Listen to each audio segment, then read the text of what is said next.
Hi there, this is Machine Pun Kelly, aka MPK, and today I want to talk to you about the economy and how Donald Trump's policies could bring us into the biggest recession since the Great Depression. I wanted to keep this explainer simple and not get lost in the details. But if you want more specifics and you want the math, take a look below. You'll find a linked Substack article in the description. And that fleshes out everything, has links to all the original articles. And that should answer any questions you have. This explainer is the first in a 5-part series. In the first one, I'll discuss some of the terms and concepts that I'll be using the rest of the way.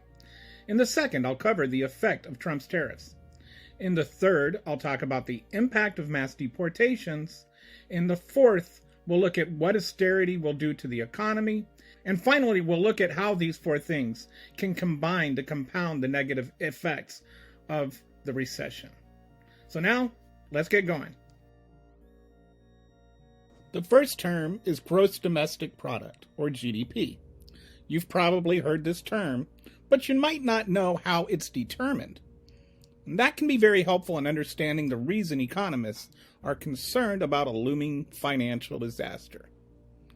The formula for GDP is simple: consumption plus investment plus government plus net exports. But what does all that mean? First up is consumption. Consumption is the total private spending on goods and services. It includes everything from the car you buy to the gas you fill it with. It includes the cost of the pizza you ordered, the delivery service that brought it to you, and the home you eat it in. It includes both what is domestically produced and what is imported. Altogether, consumption covers about 70% of the GDP. The second thing is called investments. These are business purchases of new capital goods, such as a new office building or a new factory. It does not include things like office rental space or office supplies. And it doesn't include stocks and bonds. It's not those kinds of investments. That's because those things are included in consumption. Investment covers about 17 to 18% of GDP. The third thing is government, and that includes everything in federal, state, and city spending.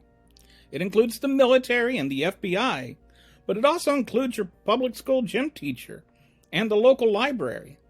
Government covers about 16 to 17% of GDP. Now, if you're adding up the numbers in your head, you're probably thinking, hey, we're at 105% now. How is that possible? That's because the last item is net exports, which typically account for about negative 5%. That's because we usually run a negative in net exports. Net exports is simply the total cost of exports minus the total cost of imports. The next term is stagflation. Stagflation is what happens when both inflation and unemployment rates are high at the same time. This is what happened in the so-called double dip recession in 1980 and 1982 to 1983. Inflation was over 13% and unemployment was 7.5%.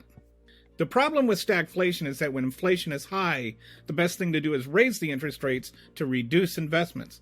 However, when unemployment is high, the best solution is to lower interest rates to stimulate investments. So when you have stagflation, if you try to resolve one problem, you just exacerbate the other.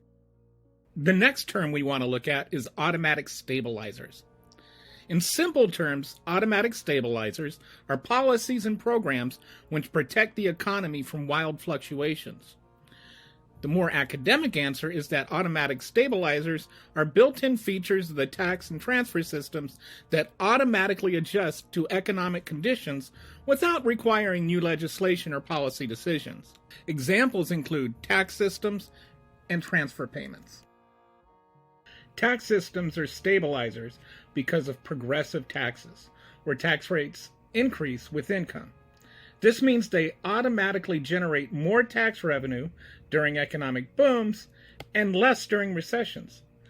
This also means that those who benefit the most from booms pay more, and those hurt the most by recessions pay less. Transfer payments are things like unemployment insurance and welfare programs that increase spending during recessions as more people need them.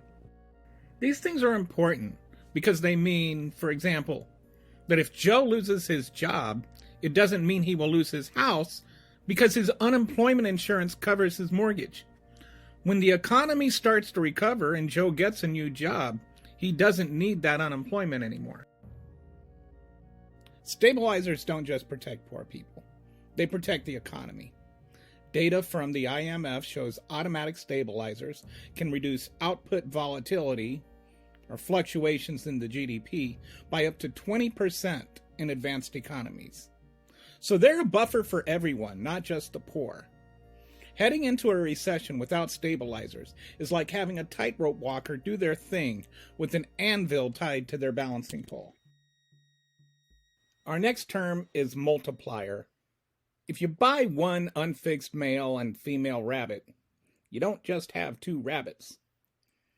In the same vein, $1 in SNAP benefits is not just $1. That is the essence of the meaning of the word multiplier. The technical definition is, a multiplier is the compounded effect that occurs when an external force, such as added money, works on other parts of the economy. I'm sure you're clear on that now, but just in case, let me explain. To help explain this, here is Betty. She is using SNAP benefits to help her pay for her groceries. If she has $500 a month in SNAP benefits, she is paying that at the grocery store. Her $500 and a few other moms means the grocery store can pay another cashier, who now has that money to spend. All those added cashiers and money to the economy, and where they spend money, adds more jobs and more money, and so on. And that's why we call it a multiplier. In fact, every dollar in SNAP benefits generates another $1.54 in the economy. The important thing here is that not all government dollars spent have the same effect. The lower income a person has, the more their money is multiplied, because the poorer you are, the more likely you are to spend all your money, and the more likely it is to be respent. So by comparison, tax cuts to the top 1% have a multiplier of only 0.1%. That's because that extra money is mostly going into savings account or the stock market. They still might have a little bit of a multiplier effect, but it's not on the same level. There is also the reverse effect of this called a reverse multiplier. If you take the money away from Betty and the other moms, the cashier loses their job. They don't have the money to spend, so other people also lose their jobs. Thus, cutting benefits for the poor and middle class to pay for tax cuts for the wealthy has a negative impact on the economy. This is important because these are the stabilizers that Elon Musk with Doge and the Republican Congress are trying to cut from the budget. The last term we want to look at is recession. A recession is a period of temporary economic decline during which trade and industrial activity are reduced, generally defined by a fall in GDP in 2 successive quarters. And now you see why it's important to understand what GDP is, how we get it, and why we needed to take a moment to understand what some of the things that can affect it are. Next up in the series, we'll look at tariffs and how tariffs can cause a recession all on their own. Once again, I'm Machine Pun Kelly, aka MPK, and don't forget to click like and subscribe. If you want to keep up with the other videos in this series, just bookmark the It's the Economy playlist.